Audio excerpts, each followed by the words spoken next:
Au sommaire de cette édition, la cellule économique et financière de la section de recherche de la 3e Légion de gendarmerie a appréhendé des présumés délinquants.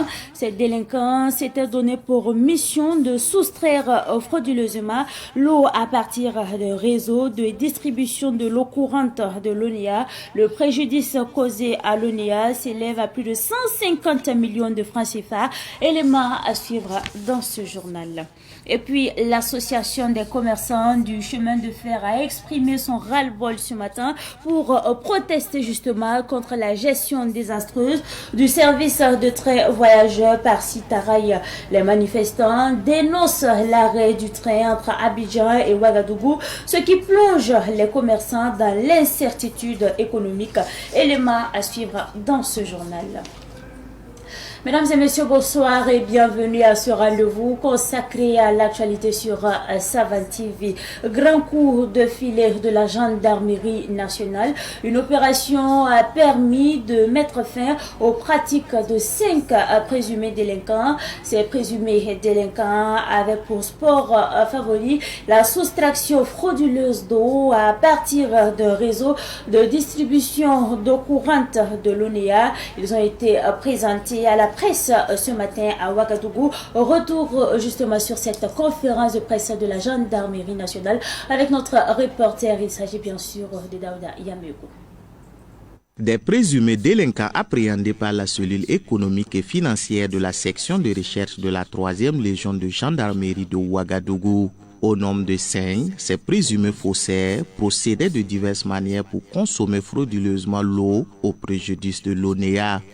Au nombre des procédés utilisés par les mineurs suspects, l'on retient la consommation frauduleuse par l'utilisation de compteurs non conventionnels, la consommation frauduleuse par branchement direct, la consommation frauduleuse par bris de scellé, les obstacles faits à dessein au relevé des compteurs par l'inaccessibilité des cours, soit par fermeture hermétique ou par la présence de chiens gardiens. Cette enquête a concerné toutes les agences de l'ONEA relevant du ressort territorial de la direction régionale de Ouagadougou qui sont les agences du centre, de Tampuy, de la zone d'activité diverses ZAD, des 1200 logements et celles de Bungué. Il faut noter que pour la seule agence de la ZAD, courant année 2020 à 2023, les pertes en termes de recettes sont estimées à 30 862 606 francs CFA. Sur 42 ménages soupçonnés, 23 ont fait l'objet d'enquête et le préjudice causé à l'ONEA à l'étape actuelle de l'enquête s'élève à plus de 150 millions de francs CFA. Il faut éviter de frauder parce que ça remet même en cause l'existence même de l'ONEA. Voilà. Si la majorité des clients se mettent à frauder, demain on n'aura plus l'argent pour payer les produits chimiques. On n'aura plus l'argent pour faire les stations, construire les stations, poser les tuyaux et c'est fini. Voilà, donc il faut vraiment éviter de s'adonner à cette pratique-là parce que c'est important pour tout le monde. Le préjudice financier, il est estimé environ à 150 millions pour les 5 agences, rien qu'en 2023. Mais ce sont des chiffres qui évoluent au jour le jour. Voilà, peut-être rien qu'hier aussi, on a pris déjà quelqu'un qui est en train de s'adonner à cette pratique. Donc les choses évoluent. Ces 5 présumés faussaires sont tous majeurs. Ils sont 4 de nationalité burkinabé et 1 de nationalité étrangère. Ils seront présentés au procureur du Faso selon la gendarmerie. Après donc ce reportage sur cette conférence de presse de la gendarmerie nationale sur ces 5 présumés délinquants, nous parlons de la 2e édition du forum de la recherche stratégique. Le fait, c'est parti depuis matin justement pour cette 2e édition. Cette 2e édition met le focus sur la politique étrangère des États africains face aux reconfigurations géopolitiques dans le monde. L'ouverture de ce forum, organisé par le Centre national d'études stratégiques, une structure rattachée à la présidence du Faso, a été présidée par la ministre déléguée à la coopération. Et c'est un reportage signé Issa Oumaratier.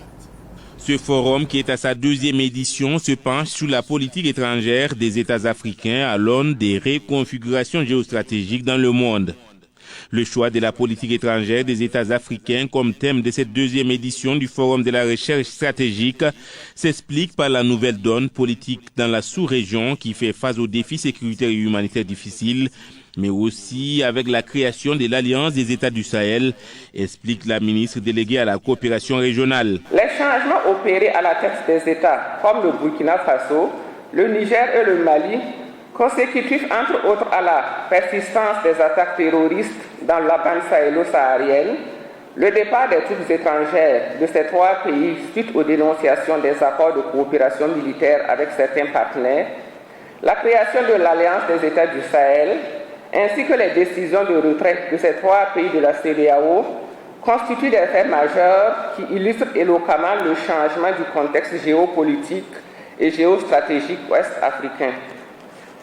En consacrant à cette seconde édition du forum le thème « La politique étrangère des États d'Afrique à l'aune des reconfigurations géopolitiques », notre centre nous invite tous à la réflexion sur la corrélation entre la politique extérieure des États africains et l'environnement dans lequel ces politiques se développent.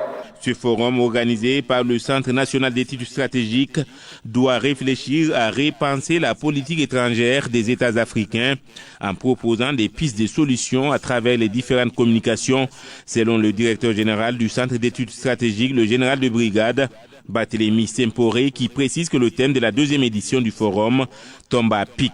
L'actualité de ces dernières années donne d'observer en effet qu'au Sahel, le terrorisme que nous pouvons qualifier d'objet géopolitique non clairement identifié a bouleversé profondément la donne stratégique de l'Afrique, modifié la sociologie et le jeu politique interne des États, tout en faisant écho aux rivalités géostratégiques des puissances globales mondiales. De même, un peu partout sur la scène internationale, nous assistons à une montée des tensions diplomatiques, à l'émergence de blocs alternatifs de puissance, au réarmement généralisé. Ce contexte de bouleversement des relations internationales qui souligne toute la profondeur et la pertinence du thème de ce forum justifie également et assurément l'intérêt de cette illustre audience ici présente, composée d'éminentes personnalités du monde de la recherche et de la pratique diplomatique. L'appel à la communication qui a été lancé par le comité scientifique a reçu un large écho au plan national et régional, ce qui nous a valu de recevoir d'importantes contributions venant de divers horizons.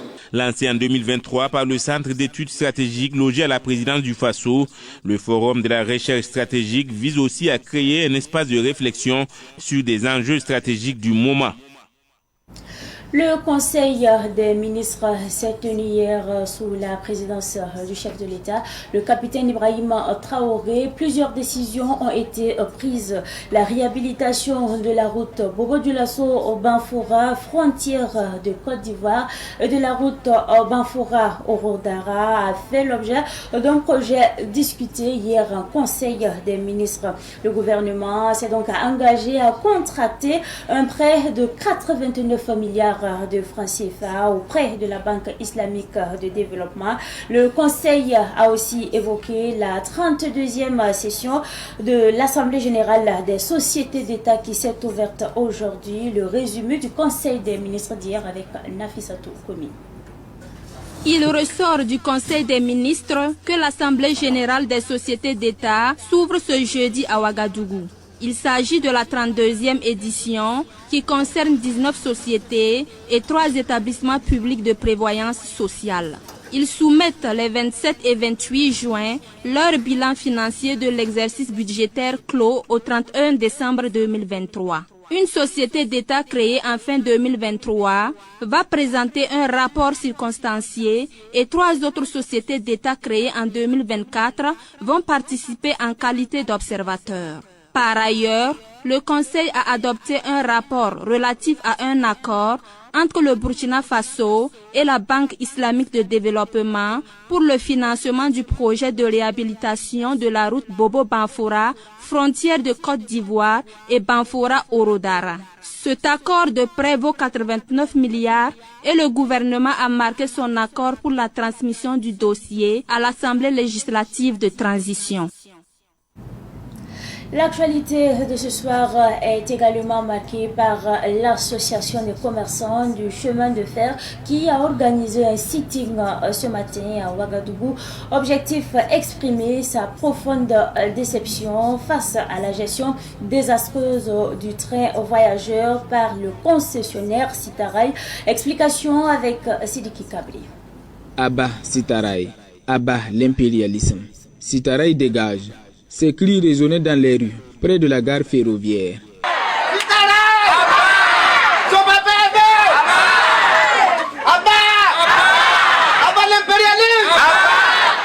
Des voix de commerçants déçus de l'arrêt du service de train voyageurs et de la gestion de la Sitaraï de manière générale. Des milliers d'hommes et de femmes, plongés dans l'incertitude économique, ne parviennent plus à subvenir à leurs besoins à cause de cette interruption selon les manifestants. Leur seul espoir désormais est le départ de Sitaraï.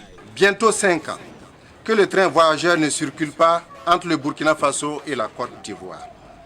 Les responsables de l'association des commerçants du chemin de fer ont entrepris également certaines démarches, à savoir du train voyageur en octobre 2023. Rencontre avec le représentant de Sitaraï pour un dialogue franc en vue d'obtenir la circulation du train voyageur Abidjan-Ouagadougou. Au regard de ce qui précède, nous demandons aux autorités burkinabées de prendre leurs responsabilités et de résilier la convention de concession à l'image de l'aéroport de Donsin et de permettre à des nationaux de pouvoir investir sur les rails avec des partenaires plus fiables. Nous exigeons le départ pur et simple de Sitaraï. Aboubakar Bansé a exprimé avec amertume que l'arrêt du train voyageur entre Abidjan et Ouagadougou tient de la mauvaise foi de Sitaraï. Pour ces commerçants, le train représente un patrimoine burkinabé qu'ils ne peuvent pas laisser crouler. Le chemin de fer est un patrimoine national acquis dans le sang et la sueur de nos ancêtres qui nous ont légué. Monsieur, il est de notre devoir aujourd'hui d'honorer la mémoire de nos braves ancêtres en refusant d'être complices du bradage du patrimoine ferroviaire du Burkina Faso. Les commerçants du chemin de fer assurent que si cette manifestation ne conduit pas à des changements, leur association n'hésitera pas à prendre des mesures encore plus radicales pour se faire entendre.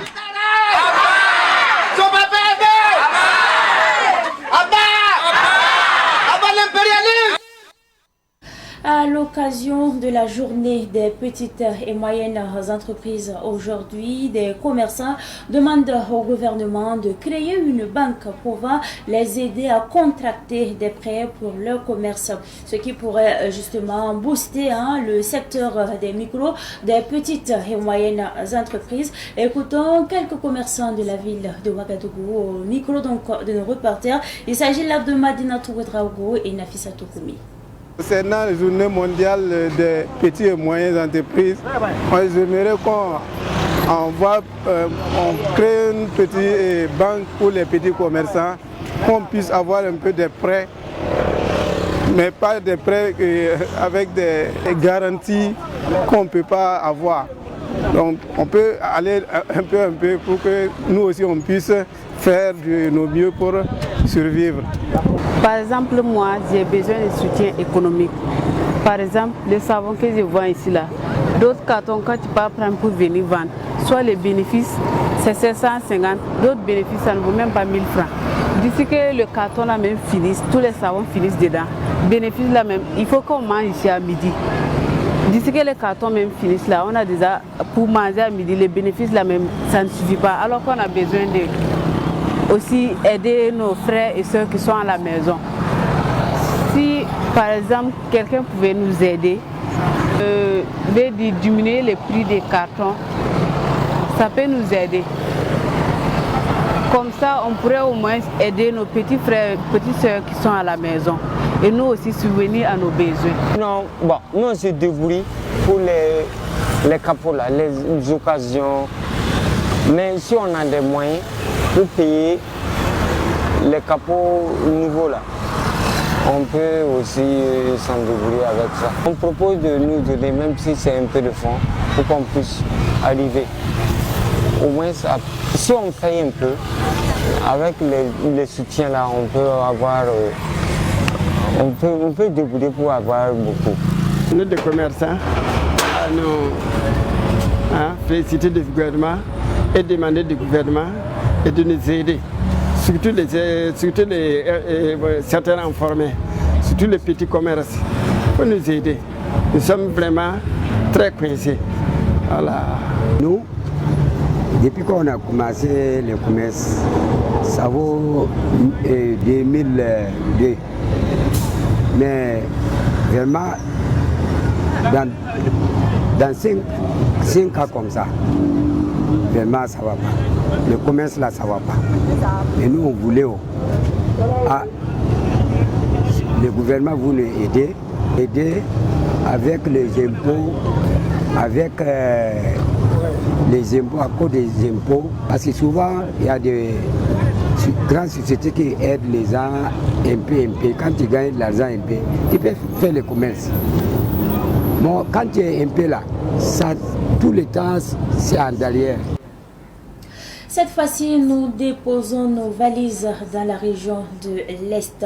Plusieurs infrastructures sociales, dont des écoles et CSPS normalisées dans les communes de Tigba, Diabo et Diapangu. Ces infrastructures sont réalisées par le projet d'urgence de développement territorial et résilience, financé par la Banque mondiale et le gouvernement burkinabé. Dans l'optique de rendre visible ces réalisations, ce projet d'urgence a effectué une caravane de presse dans la région de l'Est pour justement montrer aux hommes de médias ces réalisations, d'autant que le projet a débuté en 2021 et prend fin en 2025. Les précisions avec Yacouba Kiamtore et Samuel Moko. Le PUDTR, projet d'urgence de développement territorial et résilience, sur les traces de ces réalisations dans la région de l'Est. Avec les hommes et femmes de médias et les DCRP des différents ministères, ils visitent les infrastructures éducatives et sanitaires réalisées par le projet PUDTR dans la région. Cette caravane de presse du PUDTR commence dans la commune de Tibga, plus précisément dans le village de Bolontou. Là, le PUDTR a normalisé plusieurs écoles, dont l'école de Bolontou A et B. Chaque école a bénéficié de 3 salles de classe, un bureau, un magasin et des latrines. Des réalisations qui ne laissent pas indifférents les responsables des écoles visitées dans la commune de Tibga. On avait 4 divisions, CP1 jusqu'au CE2. Et CP1 là, on était obligé de se retrancher au niveau du centre pour pouvoir les accueillir là-bas. Mais avec ce joyau, en tout cas, on peut les accueillir ici en temps normal et puis les encadrer. Voilà. Donc, il y aura vraiment une efficacité de l'enseignement-apprentissage. Après Tibga, Cap est mis sur la commune de Diabo. Les professionnels de médias ont constaté de visu la normalisation du CSPS de Maoda. Ce dispensaire qui n'avait pas de logement pour infirmiers est désormais équipé de logements, de hangars, de latrines et autres. Dans cette commune, la population de Maoda a remercié le gouvernement burkinabé et la Banque mondiale pour cette initiative. Elle a par ailleurs demandé la clôture du CSPS et la réhabilitation du dispensaire. La caravane du PUDTR se poursuit. Cette fois-ci, les professionnels des médias déposent leurs caméras et micros dans la commune de Diapangu. Dans cette commune, le PUDTR a également normalisé le CSPS de Tilonti avec un dépôt pharmaceutique et fait d'autres réalisations permettant ainsi de prendre soin des malades du village. Au tout début, nos accompagnants avaient des soucis. Il n'y a pas assez d'ombre. Donc avec les bâtiments, tout cas, c'est un soulagement pour les accompagnants. Ils arrivent à causer, attendre et la consultation des patients. Après ça, on a l'électricité aussi qui est là, qui nous soulage. Au début, à la maternité, nous sommes obligés de rentrer avec des portables ou bien soit des torches pour allumer, faire accouchement. Mais depuis ces installations, on arrive à réaliser nos accouchements sans problème. Le dépôt qu'on avait au début, c'était un petit magasin.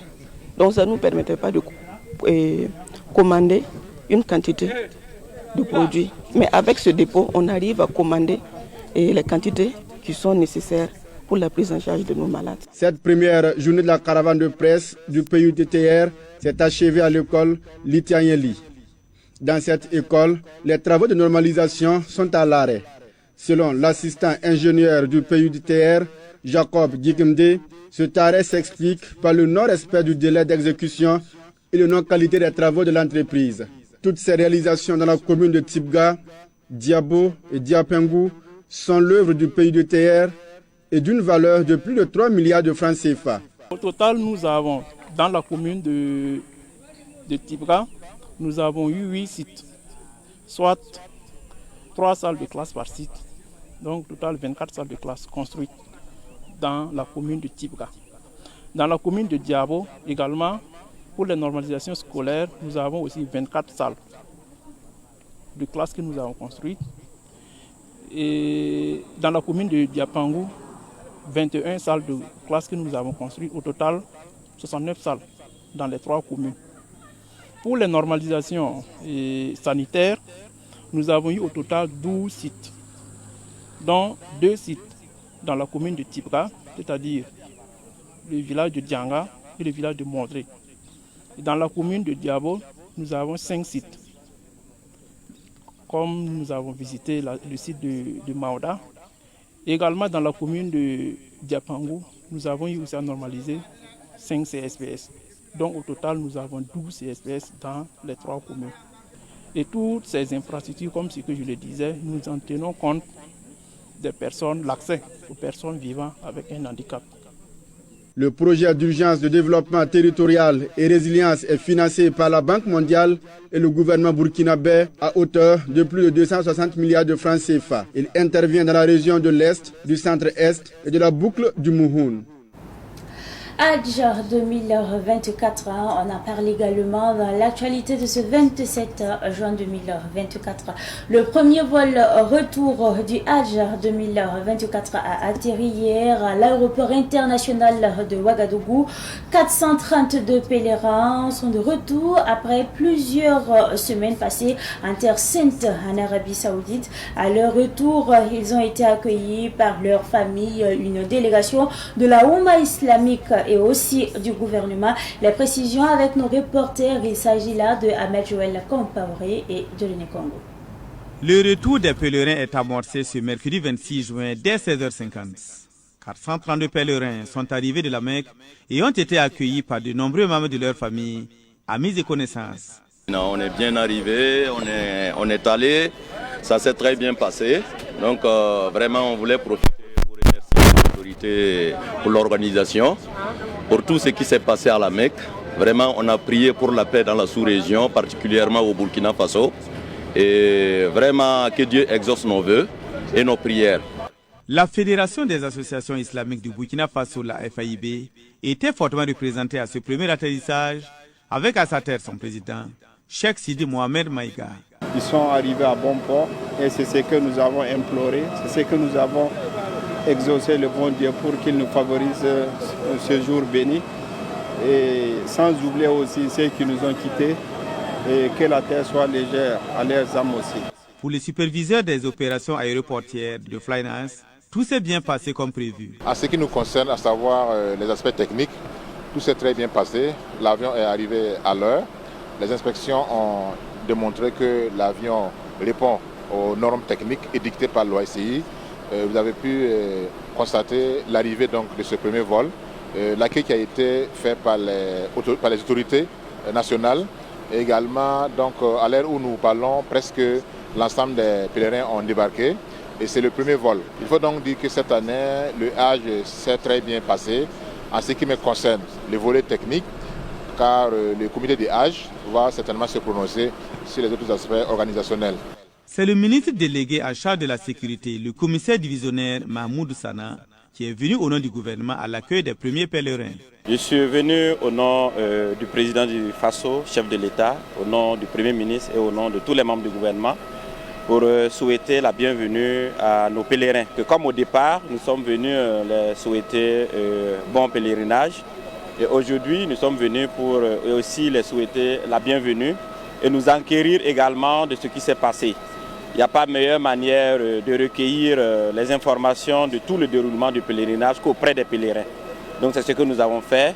Alors assurance a été donnée qu'effectivement tout s'est bien passé et nous sommes réellement fiers du déroulement de ce pèlerinage-là.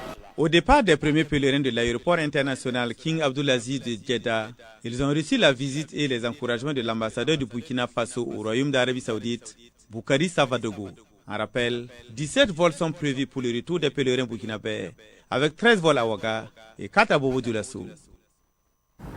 Après donc le premier vol retour du Hajj 2024, nous parlons sport. C'est terminé pour l'OCEP 2024 de la circonscription d'éducation de base Ouaga 6.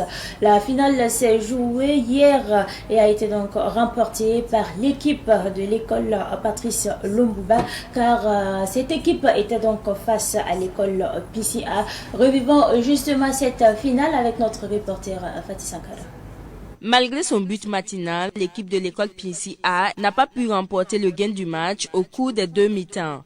Elle a été rattrapée à la seconde période par l'équipe de l'école Patrice Lumumba B, mais ce sont les tirs au but qui ont départagé les deux équipes. Avec 3 tirs réussis contre 2, c'est l'école primaire Patrice Lumumba B qui est repartie avec le trophée. Je suis content parce qu'on a pris la coupe. Tous les joueurs, il n'y a pas personne qui a blessé, on est content. Notre équipe a bien joué, mais l'autre équipe, ils ont gagné beaucoup d'occasions, ils n'ont pas marqué. Et puis nous, on a gagné, on a marqué. Après, on a parti au tir au but. Notre gardien était fort, il a fait sur 2 tirs et puis on a gagné. L'OZEP 2024 de la CEP de l'arrondissement 6 de Ouagadougou a connu la participation d'une trentaine d'équipes. Débutée en octobre, la compétition a tenu toutes ses promesses à la satisfaction du chef de la circonscription d'éducation de base de l'arrondissement 6 de Ouaga. Nous sommes réellement très satisfaits du niveau de compétition que nous avons pu suivre ce matin. Et nous pensons que parmi les joueurs qui ont joué, il y a des génies en herbe, des gens sur lesquels on peut compter pour la relève de demain au niveau de l'équipe nationale. Les enfants se sont battus, ils ont appliqué le fair play et nous pouvons dire qu'ils ont rehaussé en tout cas le niveau de la CEP et le niveau futur du football au Burkina Faso. C'est avec un regard admiratif que le parrain, le député Ousseini Soulama, a suivi la finale. Il s'est engagé à soutenir la prochaine OZEP de la CEP Ouaga 6. J'ai suivi la compétition avec un grand plaisir. Le niveau est relevé. On s'est rendu compte que les enfants sont de futurs grands sportifs. C'est avec plaisir que nous avons accompagné l'OZEP, circonscription numéro 6 cette année. Et nous espérons que les années à venir, le niveau va s'élever davantage et que nous pourrons accompagner au mieux les enfants afin qu'ils puissent mieux s'exprimer aussi bien dans le milieu scolaire que sportif et devenir donc de grands cadres demain dans leurs différents domaines. L'équipe de l'école Patrice Lumumba B est repartie avec le trophée, des médailles d'or, un lot de maillots, 2 ballons et 25 000 francs CFA. L'école PCA est repartie avec des médailles d'argent, 2 ballons, un lot de maillots et 15 000 francs CFA. Dans la vie, nous devons apprendre à ne pas divulguer nos problèmes à tout le monde. Évitons de confier nos secrets à tout le monde. Vous savez, certaines personnes feront semblant et par la suite, ce sont ces mêmes personnes qui vont utiliser ces informations contre nous. Apprenons donc à vivre discret. Espérons que cette journée vous a apporté un plus dans la construction de votre vie professionnelle ou personnelle. Je vous souhaite de passer d'excellents moments en compagnie bien sûr des programmes de Savantine.